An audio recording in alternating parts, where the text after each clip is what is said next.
finally come. 9 days ago we had left our home, driven in 9 states, visited 5 national parks, including 4 of Utah's mighty 5. Today, we'll be entering number 5, Utah's first and most visited national park, Zion. Here we go!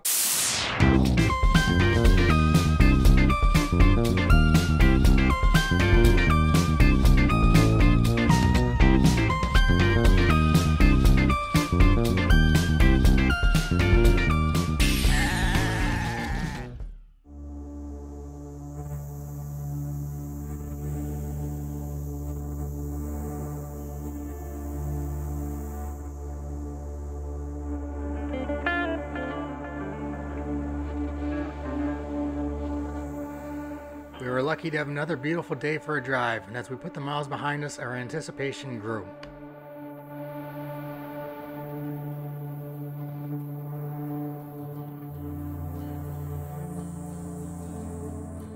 To match our experience in the rest of Utah, the drive from Bryce Canyon to Zion was nothing short of spectacular.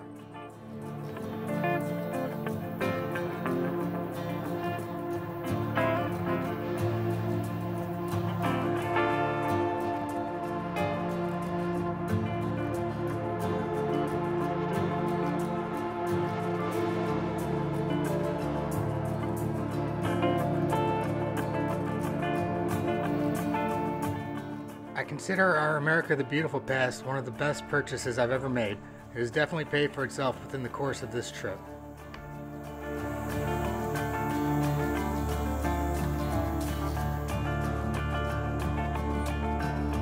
Alright, so we just entered Zion and we're not even a mile in, and I can tell we're in for a treat. I'm very excited for this park. We don't have a campground or campsite yet, so we actually entered Zion from the east side. So right now we're cutting across the park, getting to the Springdale area, and then we're gonna figure out where we're gonna unhitch and, you know, make camp for the night.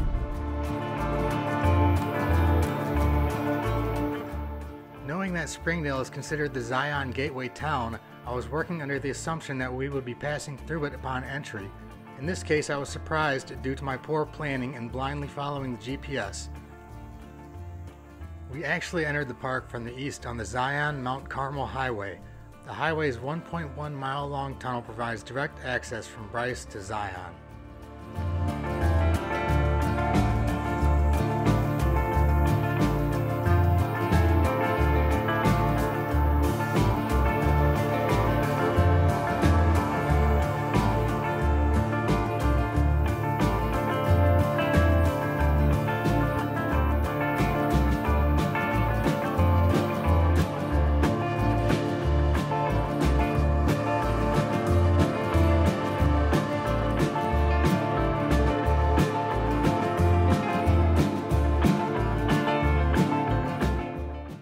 Mentioned that Zion is Utah's most visited national park. During our visit, it was especially busy because we happened to be coming on a holiday weekend.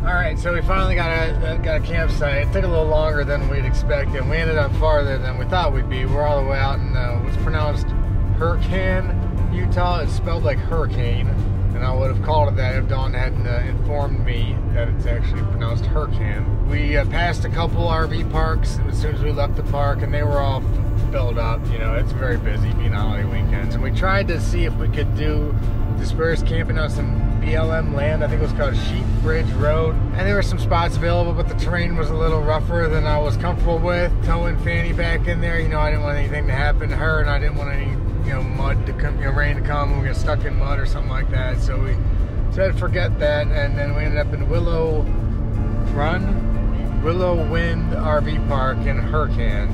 And it's, you know, honestly, of all the sites we've stayed at up until now, it's the worst one by far, and it's the most expensive, so it doesn't feel great. It's $80, and it's just a slab of concrete. There's no fire pit, there's no grill, there's no table, there's no nothing really.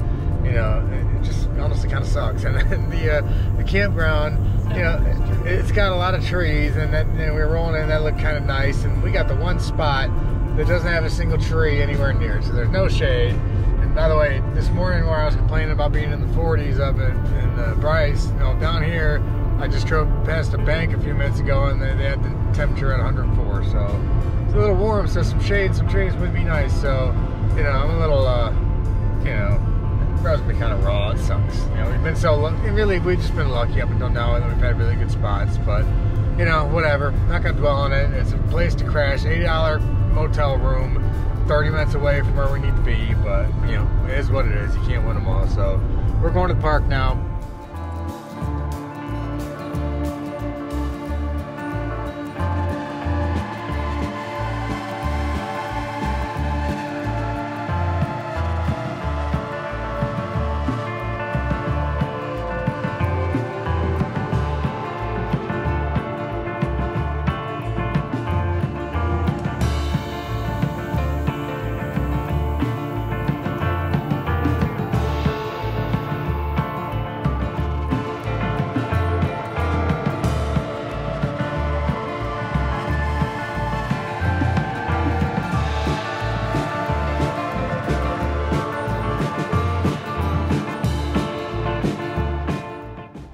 Alright, so we're here at the visitor center. It took us a minute to find a parking spot. You actually do have to take a shuttle to get into the park, and we may not do that tonight. It's 5 o'clock now. We're gonna go to the visitor center. It's pretty packed. I don't know if that's because it's a Friday or a Saturday or a holiday weekend, but probably both. And I think we're better off coming early in the morning, getting on a shuttle when it's less crowded, and actually going into the park. But we're gonna gather some information now and see what's up.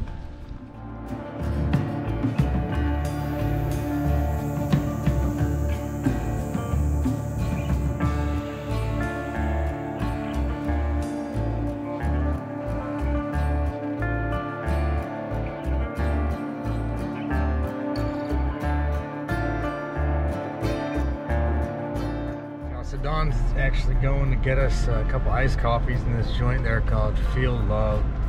And I'm just here circling the parking lot around, waiting for her to come back. And this place is a zoo. You know, we've been spoiled really, I think, as you know, what we're seeing, you know, the 4 parks we've gone before this, even Arches, you know, we went on a Tuesday, which that's usually a very busy, crowded park. It wasn't that crowded. Nothing we've been to up until now on this trip has been crowded. And this park is crowded. And like I said, I think it's double whammy holiday weekend, you know, and here we are rolling up in the evening time on a Saturday. I mean, what do we expect? But, you know, it's what it is. We're not going into the proper park today. We drove through the park, coming in from the east to the west side, and into Springdale. But the main section of the park, it's a scenic drive into the canyon. That is by shuttle only. And just, guys, at this point, with this many people and this time of day and everything else we've done, we're just not feeling like getting on a shuttle. We did find out, we did go get our stamps. We went to the visitor center, got our stamps and stickers and all that crap, and found out that the shuttle begins its run at 6 a.m. tomorrow, or every day, but tomorrow we'll be down there early, getting on an early shuttle, which should be much less crowded. Temperatures should be way down, and then we'll get through the various sections of the park and hopefully do some hiking. But, you know, tomorrow we'll really get into it. Tonight, yeah, I don't know what, there's some shopping here in Springdale. I might go check out some rock shop. Been wanting to see that. There's a bunch from down here. It's supposed to have cool rocks and gems and fossils and all that stuff. Maybe pretty neat. Maybe we'll go into some other souvenir shops along the way. But I think we'll probably be at the campground pretty early, which is fine. Shit, I paid 80 bucks for a thing. At least we can try to get some use out of it and recoup something. But yeah, that's the deal. Still just circling this parking lot, and then soon we'll have some iced coffee and make some moves.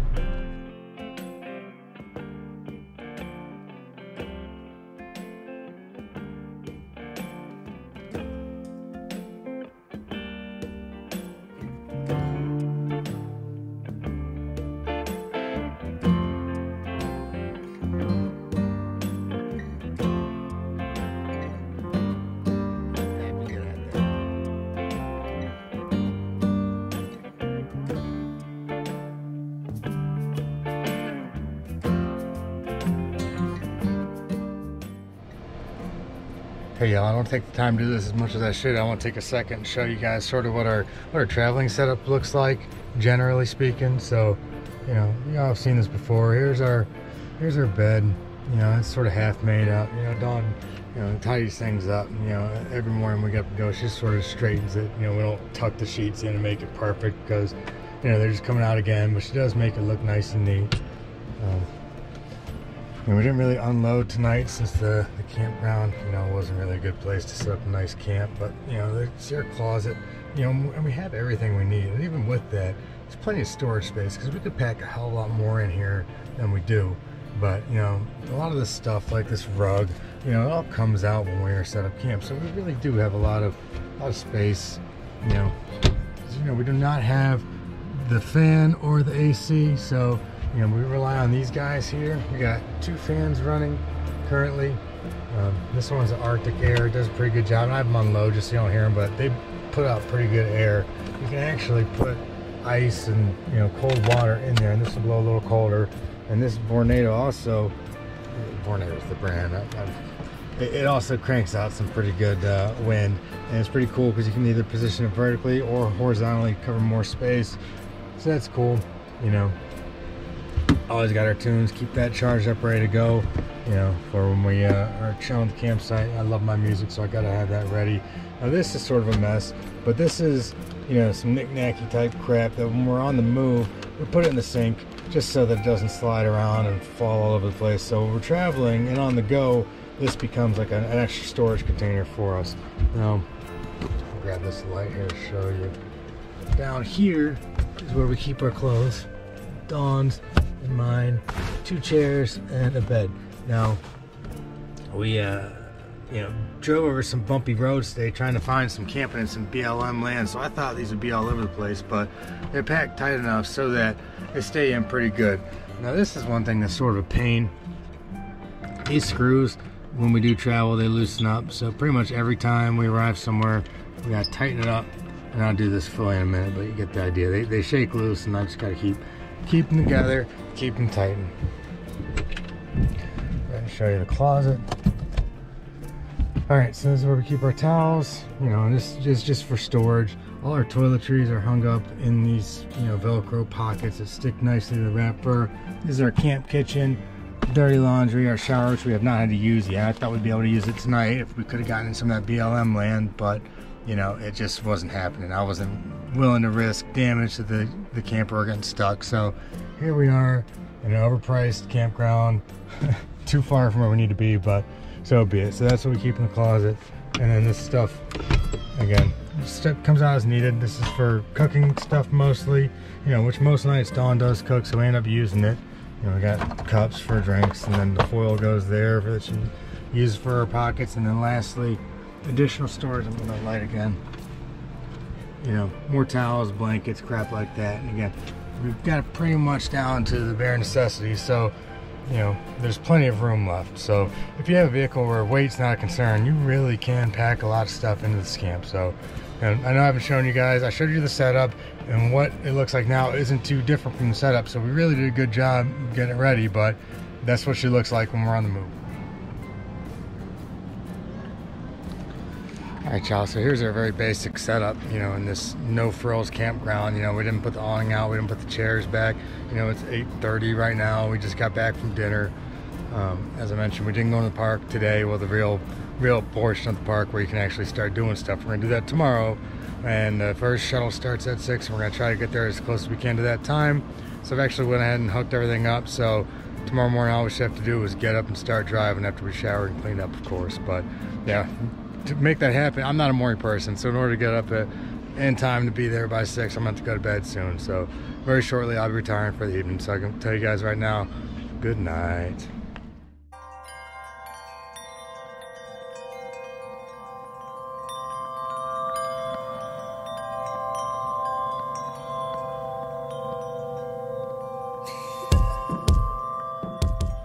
Good morning guys, we made it. We're here in Zion National Park. We're parked in the RV parking. It's about 6:45, so we got a nice early start. These shuttles are running, but it's not too crowded here, so it's a good move getting here early. Craziest thing happened on the way here. We left our our campground, and Hurricane. Drove about a quarter mile down the street, and I got pulled over. Now, I drive slow with the Scamp. I didn't run any lights. I had no idea what the heck the guy was pulling me over for. He pulled me over, got my license and registration, everything ready. We sat there probably 15 minutes. I could hear him talking. And then I look over and a police truck drives by me with the lights off. And I look back behind and there's no more any lights blinking. Dude just left. Just up and left. Yeah, I have no idea what that was about. I mean, I guess I'm lucky. Didn't get any ticket or anything, but yeah, wasted 15 minutes. Okay, so earlier when I talked about it being good to get here early, check this out. We just walked up. That's the line for the shuttle. So it's gonna be a minute, I think, before we get in here, but I guess it could be a lot worse, right? We found parking. You know, if we came later in the day, there may be 5 times as many people. So definitely a good tip. Get here early to Zion. All right, let's go see in this line.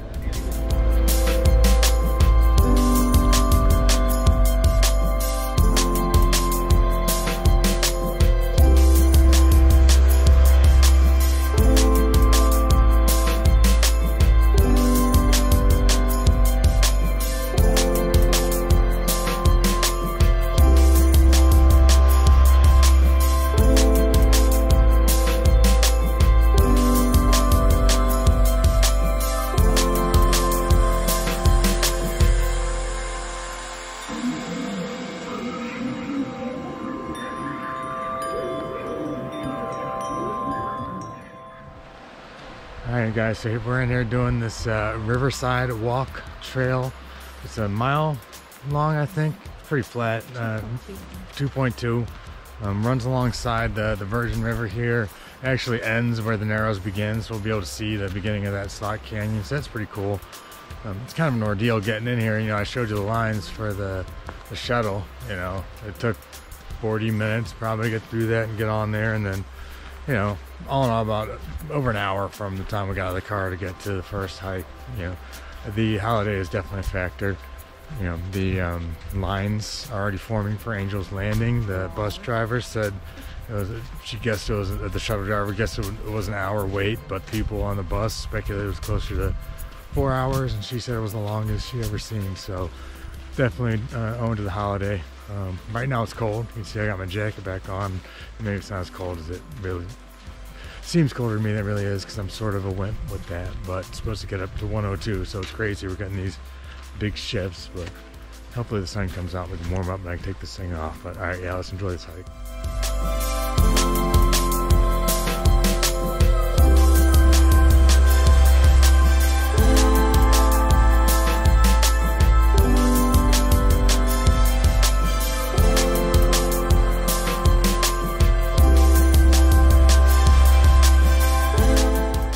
I've heard it said that one thing which sets Zion apart from other parks featuring a canyon is that normally you're at the top looking down, whereas in Zion you're visiting from the foot of the canyon. And I will say the experience is very different.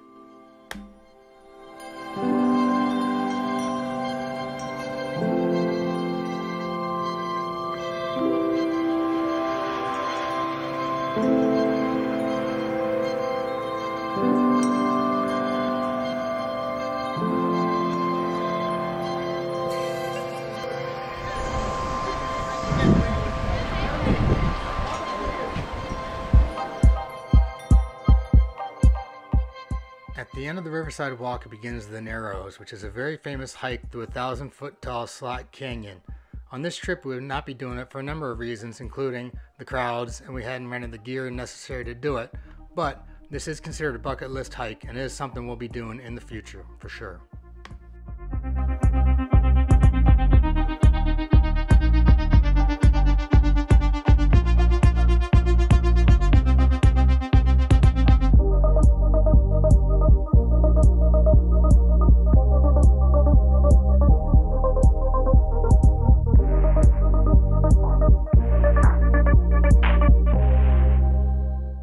We stopped at the shuttle stop to get a look at the other most famous hike in Zion, Angel's Landing. This is another one we would not be doing today. In fact, I'm not even sure if I could complete it. I've never been afraid of heights, but this is something different. Regardless, it was not going to be put to the test this day because I wasn't trying to wait 4 hours.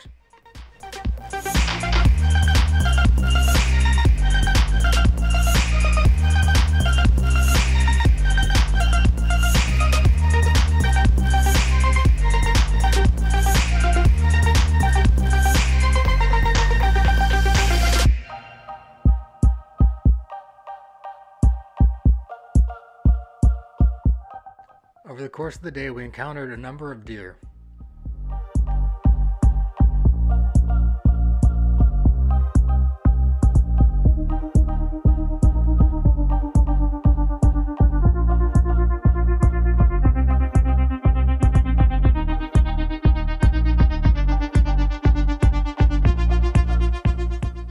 The last hike we had planned for the day was a portion of the Emerald Pools Trail. Here we are passing by the lodging that's available in the park.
Guys, we finished up our hikes and we're done here in Zion. We're back here in the RV parking lot. Had a great day, great hikes, and man, the temperature warmed up quick. You know, I was cold. And I've said it many times. I'm a wimp, but I was cold and I needed that jacket. But man, now I'm hot. Need to chug some water and cool down a little bit. But it's really very beautiful park. I can understand why it's so popular. You know, it's really kind of small. You know, I think that the Narrows and Angel's Landing are the main attractions, and that's the big draw why so many people come. You know, unfortunately, being a holiday weekend, Angel's Landing just wasn't gonna happen. I wasn't about to wait 4 hours to try to do a hike. You know, it was bad enough waiting to get in the shuttle, but it is what it is. We had a good time, made the most of it. I'll hit those up later, so we'll definitely be back sometime. But yeah, for now, back in the car, getting back on the road, moving on to the next thing.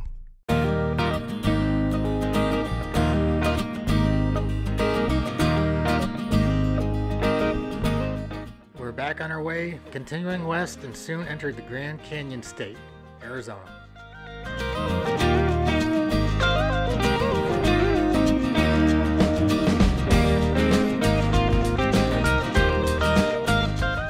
Visiting the Mighty Five is something that Dawn and I have talked about for many years, and it felt great to have finally seen them. What an incredible experience.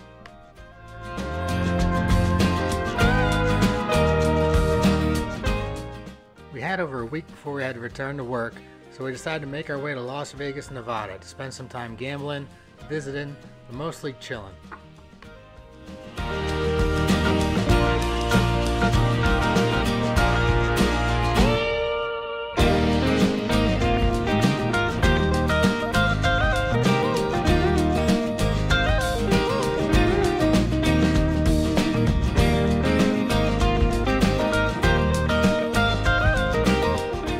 Thanks for joining us on our road trip and our visit to Utah's Mighty Five National Parks.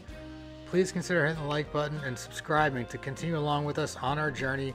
There's a lot more to come because scamps like us were born to camp. Later.